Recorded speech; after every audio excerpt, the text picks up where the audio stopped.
امریکی صدر ٹرمپ نے ٹروتھ سوشل پر آبنائے ہرمز کی تصویر بھی شیئر کرتے ہوئے اسے نیا امریکی علاقہ قرار دیا ہے۔ واضح کر دیا کہ ایران کے ساتھ نہ بات ہو رہی ہے نہ کوئی شیڈول ہے، بحری ناکہ بندی پوری قوت کے ساتھ جاری ہے۔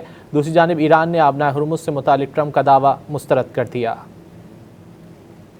امریکی صدر ڈونلڈ ٹرمپ کا کہنا ہے کہ ایران کے ساتھ نہ بات چیت ہو رہی ہے نہ ہی کوئی شیڈول ہے۔ ٹروتھ سوشل پر امریکی صدر ڈونلڈ ٹرمپ نے لکھا کہ بحری ناکہ بندی پوری قوت کے ساتھ جاری ہے۔ دعویٰ کیا آبنائے ہرمز کھلی اور فعال ہے۔ آبنائے ہرمز میں موجود تمام بارودی سرنگیں ہٹائی جا چکی ہیں یا تباہ کی جا چکی ہیں۔ امریکی صدر ڈونلڈ ٹرمپ نے ٹروتھ سوشل پر آبنائے ہرمز کی تصویر بھی شیئر کرتے ہوئے اسے نیا امریکی علاقہ قرار دیا۔ دوسری جانب ایران کے نائب وزیر خارجہ کاظم غریب آبادی نے امریکی صدر ڈونلڈ ٹرمپ کی جانب سے آبنائے ہرمز کی تصویر شائع کیے جانے پر کہا کہ آبنائے ہرمز کے بارے میں ٹرمپ کی غلط فہمی جلد دور ہو جائے گی۔ محسن رضائی نے کہا کہ امریکہ میں آبنائے ہرمز کھولنے کی صلاحیت نہ رکھنے اور اس کی ملکیت کا دعویٰ کرنے میں جو خلا ہے وہ اس کے سوا 11,000 کلومیٹر فرق سے بھی زیادہ ہے جو واشنگٹن اور آبنائے ہرمز کے درمیان ہے، جبکہ ایران نے آبنائے ہرمز کھولنے کے لیے امریکہ کو مطالبات کی فہرست بھی تھما دی۔ امریکی نشریاتی ادارے CNN کے مطابق یہ فہرست ایرانی پارلیمنٹ کے اسپیکر اور مرکزی مذاکرات کار محمد باقر کالباف نے امریکہ کے حوالے کی ہے۔ باقر کالباف نے امریکہ سے اس اسلام آباد مفاہمتی یادداشت کے نکات پر مکمل عمل درآمد کرنے کا مطالبہ کیا جس کی میعاد کل ختم ہو چکی ہے۔